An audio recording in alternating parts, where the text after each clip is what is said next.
طاب يومكم ودامت لكم المسرات.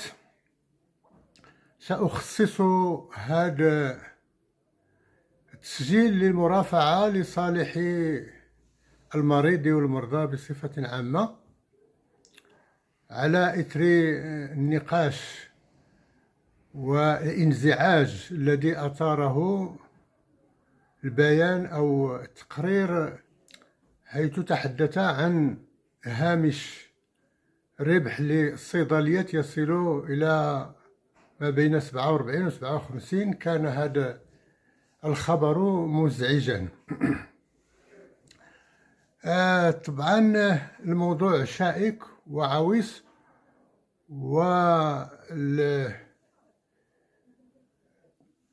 يعني النقاش الذي دار كان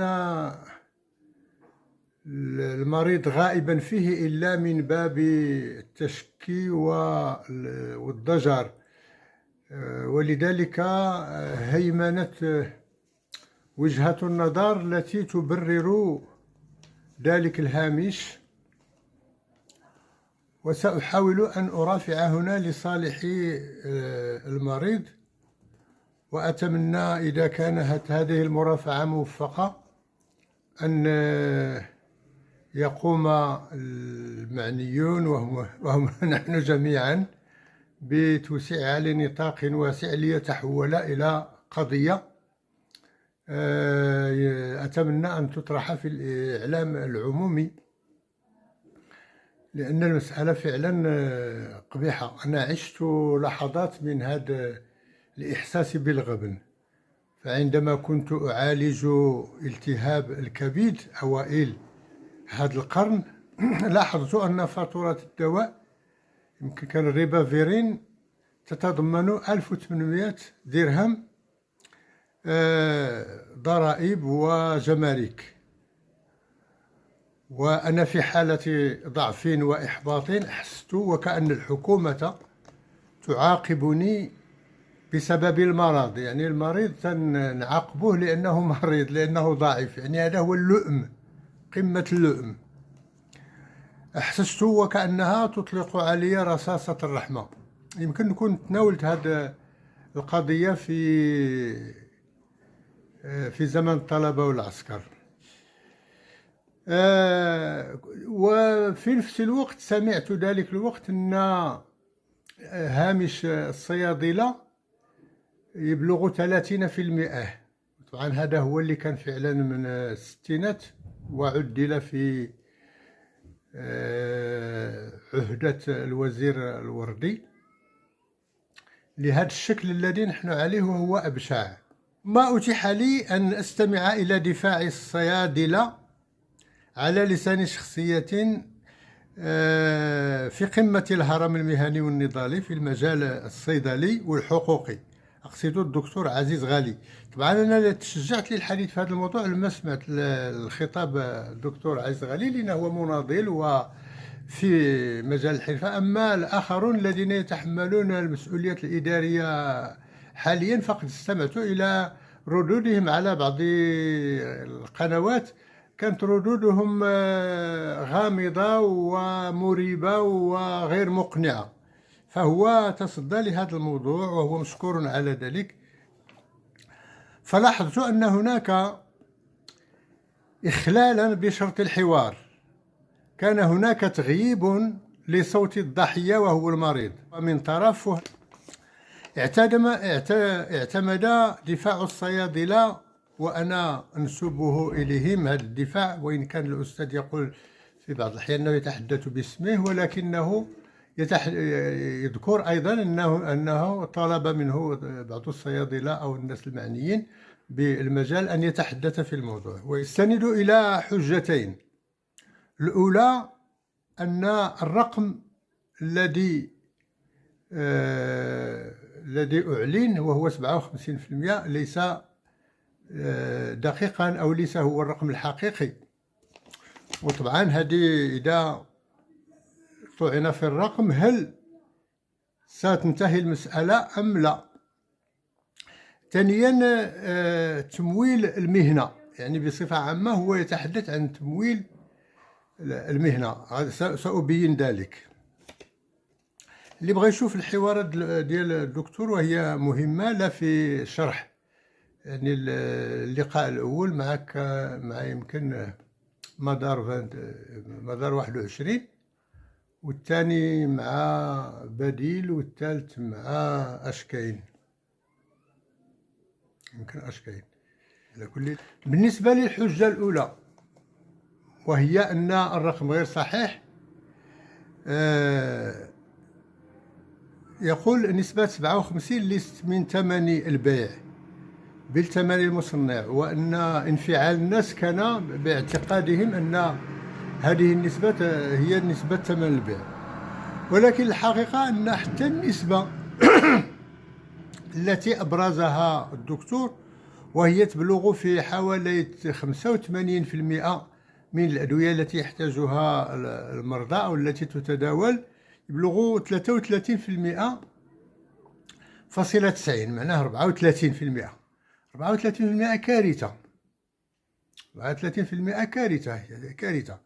والصحفيان في بديل والصحيفة الأخرى ذكر أن هذا غال، ولكنه بسرعة توقف عن الدفاع. المهم هو أن هذا التوضيح ليس حجة، لأنه لا يغير واقع ارتفاع الحصة لا بالمقارنة مع الدول التي اعتمد مجلس الحسابات المقارنة معها، ولا بالنسبة لوضعية المريض. يعني حتى هذه النسبة ولو كانت من ثمن البيع فهي غالية ومجحفة وضارة ولا يمكن قبولها. لا يمكنش أنه ناخذ التليفون وناخذ 400 درهم على التليفون ولا 300 درهم. هذه خاص حلول، خاص حلول. لا يمكن أن نشترط على المغاربة الطريقة التي نوصل إليهم بها الدول، لابد أن نشركهم من خلال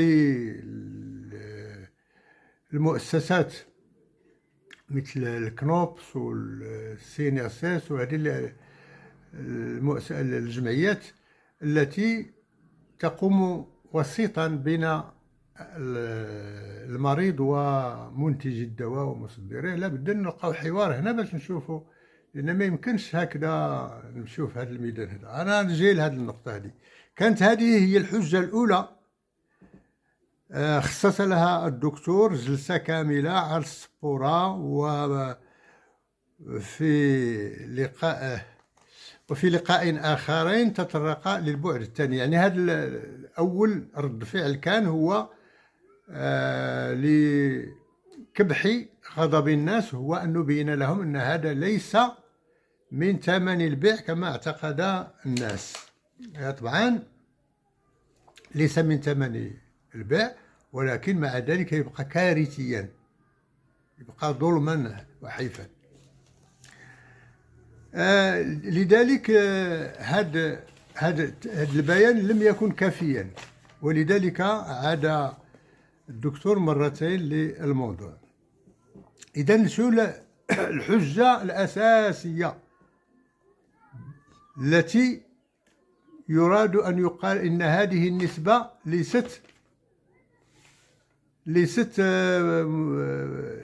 يعني متجاوزة لما يمكن قبوله، الاسم قاسية. أولا الدور الاجتماعي التشغيلي، أي تشغيل الناس. ثانيا ضعف رقم المعاملة. هذه هي الحجة في الحق الجوهرية التي ركز عليها الدكتور. تحدث الدكتور في البداية عن الدور الاجتماعي للصيدليات التي يبلغ، يعني من هنا تتوجد هذه الأرقام تتكرر تحضر، وهي أن عدد الصيدليات 12560 وتشغل 40,000 الناس. يعني راه عندنا مشكل اجتماعي وعندنا خدمة. طبعا هنا يمكن نخلصوا، لأن العنوان اللي كنت أنا وضعت لهذا المرافعة هو هل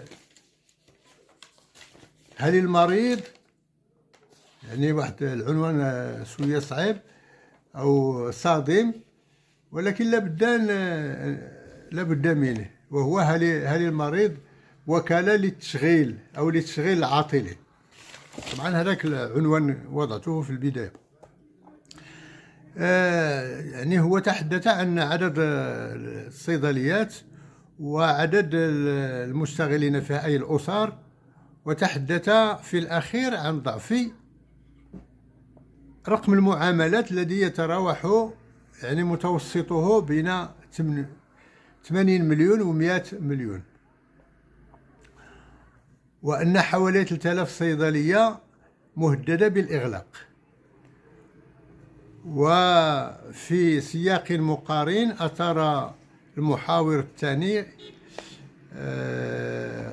يعني قضية المنافسة أو الهامش في التجارة الأخرى، فقال لا يجب أن نعامل الصيدلي معاملة البقال لأنه باك بلس 5، هكذا كما قال. إذا جمعت هذه العناصر، وهي استحضار الصيدليات، عدد الصيدليات، استحضار الأسر، استحضار البعد الاجتماعي، استحضار رقم المعاملة، استحضار، فتبدو هنا كأن هذا الاستحضار كله وتستحضير بعد ذلك باك بلس 5، معناه أن هناك ماشي قضية تجارة، شي قضية أخرى. إذا معناه أن عنصر المنافسة وفتح السوق والثمن حر وكذا غير ممكن في هذا المجال. إذا ينبغي أن يشتغل منطق آخر، وهو ضبط السوق، أن نوصل لهذه القضية. هذه هي الحجة التي استند إليها الدكتور عزيز. وحتى في أحوال المقارنة مع هامش الصيدلي في دول أخرى، لم يعلن قط أن تلك النسبة الموضوعة على ظهر المريض المغربي مباشرة في المغرب ثقيلة. وأقصى ما يشم من كلامه هو البحث عن من يؤدي عن المريض. يعني لما تقارن مع الدول الأخرى اللي عندها هامش 5 ولا 7 ولا 15 و10، يعني هذه الدول عندها إمكانيات أخرى بالنسبة للصيدلي. وأقصى ما يشم من كلامه هو البحث عن من يؤديها عن المريض، كما في الأنظمة المرفهة الإنجليزية والبلجيكية والفرنسية. طبعا ما تيقولش راها هذه النسبة غالية، لا، تيقول غير إلا كانت هذه النسبة غالية فلأن الآخرين لا يؤدون لنا، فلأن الدولة ما تعطيش. ولكن ما تيقولش راه غالية. وما لم يظهر هذا الطرف فما على المريض المغربي إلا أن يرضى بقدره. يعني مادام أنه ما كاينش هذه التغطية الشاملة اللي يأتي فيها المريض إلى الصيدلية ويأخذ الدواء ولا يهتم، كما في انجلترا أو في فرنسا أو في كذا أو في الدول، فالمريض يتكفل هو نفسه بتشغيل خريجي الصيدلة. وهنا الصيدلة راه نعاود نأكد، لا يجي شي واحد يدخل هنا يبدا يصيد المعاكر، لا أنقص من الصيدلة ولا من ضرورة تقويتها، ولكن الصيدلة التي تتجه إلى البحث العلمي وإلى المختبرات وإلى يعني محلات البيع ينبغي أن يكون لها منطق آخر. هذه محلات بيع، والواقع المغربي غادي نرجعوا له نشوفوا واش كاينه بحث صح هذا المفهوم ديال الصيدلة في المغرب وتونس والسنغال. يعني واحد العدد كبير من المغاربة في وقت ما قالوا يعني حرفة الصيدلة يعني يمكن لك بها دير حانوت عنده امتيازات وما عندوش مخاطر. يعني واحد الوقت المغاربة تيفكروا بحال اللي تيفكروا واحد الفئة أقل منهم بالمقاهي، يعني يدير. لا، هنا ينبغي أن نعود إلى لنفكر يعني كيف يمكن الخروج من هذا المأزق.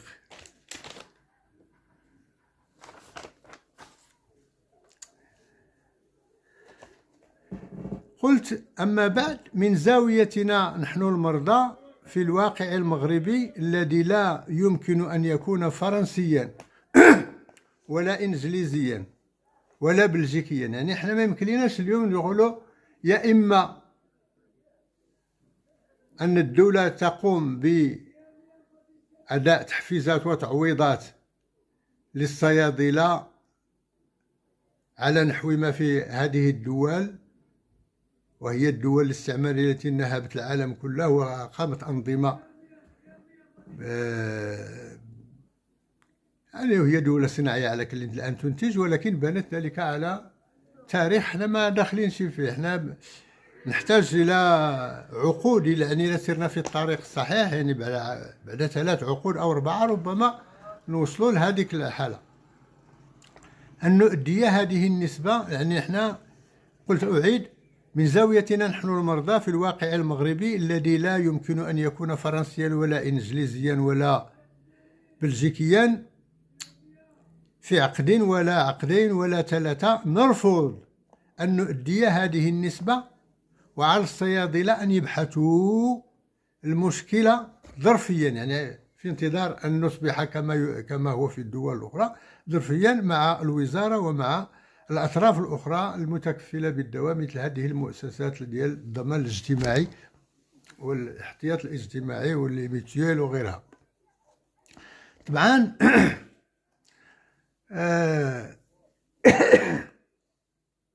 أنا ما لست مؤهلا أبدا، لا من الناحية المعرفية ولا من الناحية النقابية ولا من ناحية الاطلاع العالمي على ما ينبغي أن يكون، ولكن مع ذلك تنشوف شي حاجات أخرى اللي هي ممكنة. أبسط الحلول التي تبدو لي شخصيا هي الحسم في دور الصيدلية والصيدلي، فهو إن لم يكن بقالا يخضع للعرض والطلب والمنافسة، فمن سيتحكم في العدد المطلوب من الصيادلة؟ يعني غادي يمكن نقول بصورة كاريكاتورية ماشي شوية، يعني الناس غادي يوجهوا أولادهم ولا أولادهم تيتوجهوا للصيدلة، وفي المغرب وخارج المغرب، والمعادلة تتعطى. وما يمكنش أنا نقبل أن شي مغربي يمشي يقرأ ويجيب شهاده ونقول له ما نعطيكش المعادله، ما عنديش البلاصه. يعني خصنا نبداو من هنا، من الان نشوفوا كيفاش نحلوا هذا الوضع اللي عندنا الان، ونشوفوا اشنا هو العدد الممكن اللي يمكن هذا شويه الفلوس اللي تيقول له الاستاذ قليله 14 مليار ولا 22 مليار ديال اللي تينفقوا المغاربه انها تستوعب. فما يمكنش مثلا مدينه، مثلا نقول المحمديه تنعرفها جيدا، مدينة المحمدية يمكن تستوعب 5 صيدليات فقط، وشوف لي العدد الآن فيها. أنا لم أحصيه، ولكن يمكن غادي يكون بالعشرات، يمكن شارع. أنا هنا الآن في الخميسات في منطقة خاصة وهامشية نسبيا، يعني في المخرج ديال في اتجاه دار الرباط، حولي 1 2 3 4 5 6 7 8 صيدليات، 8 صيدليات هنا محيطة به.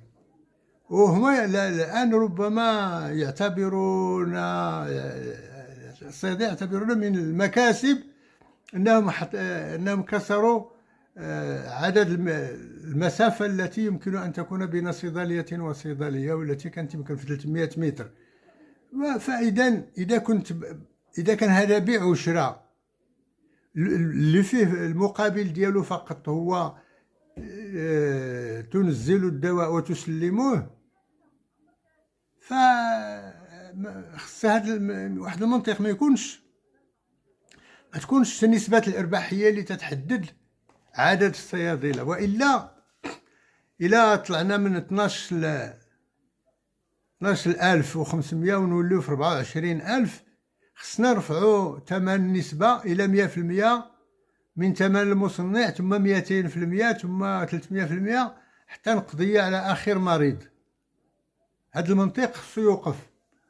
ما يمكنش نبقاو في توسع ونعتبروا من المكاسب اننا زولنا المسافه، واللي بغى يفتح وهنا فتح لهيه وفتح. لا انا ما عنديش الحلول، ولكنني اشاهد في الخبره العينيه التي امر بها فأقول إذا كان سوق الأدوية ضيقا ولا يخضع للمنافسة كالبقال، واحد يحل اليوم هنا وما بانتلوش وغدا يحل ليه وهو ورزقه، فالحل الأنجع هو تقليص عدد الباعة. أنا ما تقول الصيادلة حتى ما بقاش شي واحد يحاسبني يقول لي الصيدلي راه عنده واحد المعنى آخر أنت ما فاهموش. أنا فاهم، عارف الصيدلة أشنا هي وعارف القيمة ديالها كعلم وكدراسة وكبحث وكصناعة وكإنتاج. هذا ما تنتحدثش عليه، هذه خصها المعاهد ديالها. إلا ما احتجناش الكلية مفتوحة نديروا معاهد عليا، معاهد للبحث العلمي الدقيق، ونحول المختبرات إلى مجال للبحث. تقليص عدد الباعة،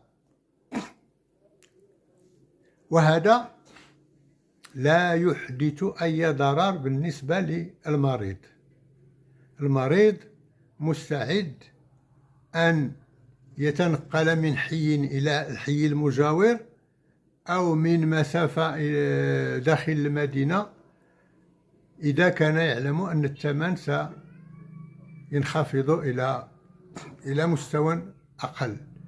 والآن كاين هناك إمكانيات كثيرة للناس الذين لا يستطيعون التنقل، للسخرة الآن متوفرة بواحد العدد ديال الدراهم قليل. يمكن أنا تنشري الآن كل شهر أنا والسيدة وبعض الناس اللي تنتعاون معهم، يعني تتوصل ما نقول الرقم، نقول لك واحد الحاجة.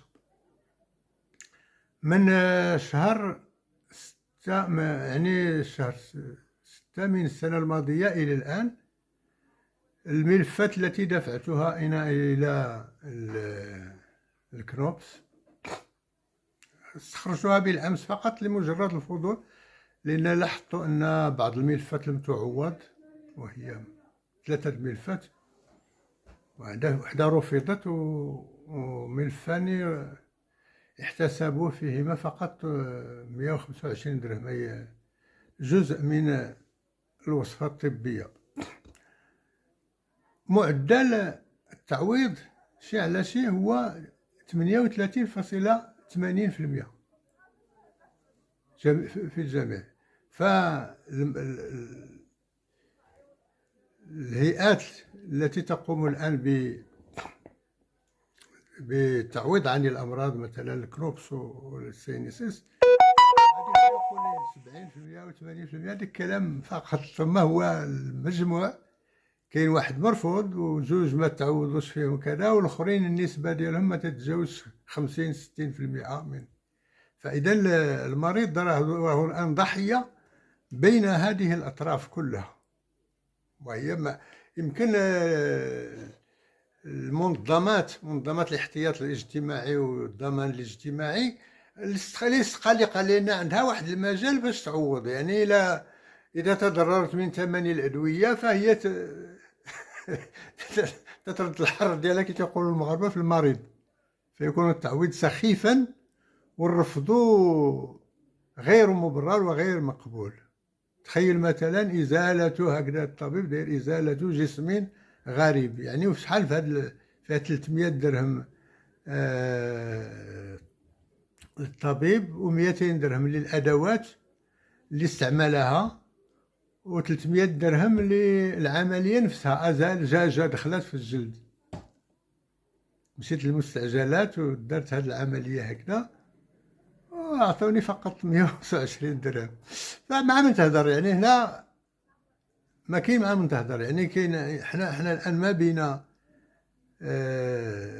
فكتي اللقاط، يعني مزيرين عليك. هادو متى بغى ياخذو هادو ياخذو. شكون هو المريض؟ المريض ليس وكالة تشغيل، وليس يعني باش نتكالبوا عليه بهذه الطريقة.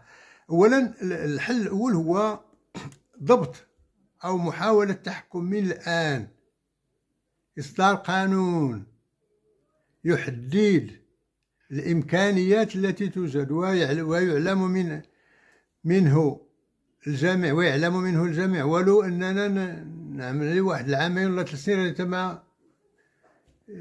لتما تنتهي الحالة اللي هي قائمة، أنه لا يفتح في الأماكن التي فيها واحد العدد معين. الآن نشوفوا الآن مثلا، ما بغيتش نضرب الامثله بحالات اخرى لانها قالوا مرفوضه، ولكن لابد نضبطوا العدد. احنا ما مستعدين نشغلوا، وما احناش قادرين اننا نغيروا الانظمه غالبا، يعني غالبا لا الحكومه ولا النقابات ولا منظمات الاحداث الاجتماعيه تحكم فيها النقابات، ما كانش اللي تسمع لك. اذا احنا على الاقل احنا نسمعوا هذا الصوت. كاين هذا واجب، هذا لابد من ضبط العدد، ما نبقاوش هكذا غاديين، والا حنا طيحوا النسبه وسيروا قلبوا فين تلقاو الباقي. كاين هناك حل اخر، وهو دمج سوق الادويه في السوق العام. معناه بعض المؤسسات مثل الاسواق الكبرى او تكوين مؤسسات مثلا كما في النموذج راه موجود في الولايات المتحده. توجد صيدليه داخل سوق تابعه لنظام السوق ومموله معه ومندمجه فيه، وفيها طبيب وكذا الذي يقدم الادويه خاصه. اغلبيه ما نشتريه اليوم احنا من الصيدليات كذا فهو معروض للعموم، ولا بارافارماسي معه، والأدوية التي لا تسلم إلا بإذن من الطبيب هي التي تذهب بها إلى الجيشي أو التي تطلبها من الجيشي. كما هناك نموذجان هذه مش في الأسواق الكبرى، وكاين أيضا الحالات اللي تتوجد بحال سوق صغير أو متجر فيه الصيدلية وفيه لابارافارماسي كامله، وفيه بعض الاشياء اللي هي ديال النظافه مثل مقص الاظافر وتنقيات يعني كل هذه الاشياء. وفيه حتى في الباب موزع للمشروبات البارده ولا الساخنه ولا كذا، يعني تدخل الدواء في واحد الميدان اللي يمولو، ما تجيش تمولو على ظهري انا، راه رافضين. يعني باغي ان اذا اقتضى الحال ان المرضى يخرجوا في مظاهرات ويطالبوا بحقهم يستمع لهم، يعني هو الصوت راه ما تيدافع حد، يعني عندنا ما كاين لا نقابات ولا منظمات احتياط، وكل شيء اللي عنده مشكل تيحلوا على ظهر المريض، لان المريض لا بواكي له كما قال. اذا كاين هذا النموذج الامريكي، وهو دمجوا الصيدليات اللي بغى يفتح واحد الصيدليه في المستقبل خصو يكون عندها هذا النموذج، يفتح محل ويدير فيه مواد اخرى يغطي بها على الدواء. القيام بمهام طبيه وصناعيه، يعني واحد الوقت كنا تنشوفوا في البدايه هذيك الصيدليات القديمه كانت تصنع بعض الادويه، هذوك المحلولات والسوليسيون وواحد العدد الادويه كانت تصنع. اليوم لم يعودوا يصنعون شيئا فيما اعلم. والقيام بمهام يمكن هذه تدمج مع الاخرى، ما نعرف واش تقدر هي تكون كافيه لتغطيه، او يقوم بها بعض الصيدليات، يعني تكون بعض الصيدليات تجهز على انها تقوم بهذه المتابعه. علاش غادي يبقى المريض يمشي يقلب فين يدير مثلا تغيير الضمادات، يعني البونسمون كذا كل مره بعد عمليه او بعد كذا تضطر تعاود ترجع للمحل المستشفى ولا وبعض الاحيان يعني هذه العمليات يمكن تقوم بها الصيدليات. الحل الثالث هو هذا اللي الان نفهمه من المنطق الدفاعي عن هذه النسبة، وهو الحل الثالث هو هذا من باب النكتة، أو الرابع هو رفع حصة البائعين، حصة الصيدليات أو هامش الصيدليات حسب توسع عدد الباعة حتى ينقرض آخر مريض. السلام عليكم ورحمة الله. إلا بغيتو نقرضوا خليو لينا هاد النسبة هادي وزيدوا فيها، كل ما كثروا عدد الخريجين زيدوا. هذا الميدان هذا ينبغي أن يكون له منطق آخر. أنا ما باغيش نتحدث على الوضعية اللي كاينة في المغرب الآن، وهي أنا أكثر الصيادلة الذين تعاملت معهم والذين أعرفهم لا يحضرون في الصيدليات أبدا. انا في الحي اللي كنت سكن فيه في المحمديه من 2002 يمكن رأيت وجه الصيدلية الأولى التي كانت فيه مرات معدودة يوم السبت. صراحة يوم السبت لا جات الصدفة أنني جيت تسمى الحساب. والآن خلها شخص آخر نتمنى خير. وأعلم بعض الأشياء الغريبة، وهي أنه مثلا في إحدى المدينات الصغيرة في بني ملال هناك صيدلي لا يحضر إلا في آخر السنة كما سمعت من الأطباء الذين في المنطقة، يحضر مرة في آخر السنة فقط، أما وهو يعمل في أحد المختبرات كما قالوا في الدار البيضاء.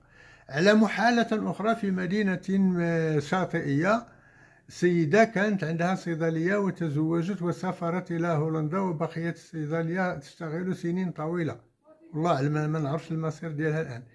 هذه أشياء. أعرف حالة أخرى لما ذهبت إلى فاس بعد كذا في سنة المغادرة 2005 لاشتري شقة هناك لتبقى صلة بيني وبين مدينة فاس، من فلوس المغادرة طبعا، ما تنجمعوش فلوس. فوجدت عمارة ضخمة لوكس، لوكس يعني موين ستوندين على كل حال، ولكن أحسن مما حولها.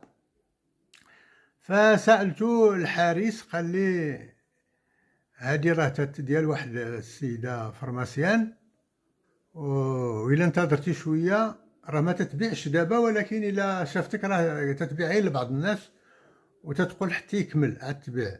قال لي بزاف الناس تردهم تتختار. قال لي إلا انتظرتي حتى تجي راه. وفعلا أنا ما كملت معها الهضرة، هي جات بواحد السيارة ضخمة ولابسة كيطمة والسبرديلة، مرا كبيرة، وحلات السيارة وبدات العمال تيخرجوا تجهيزات الكهرباء وكذا. فكاين هاد الأنواع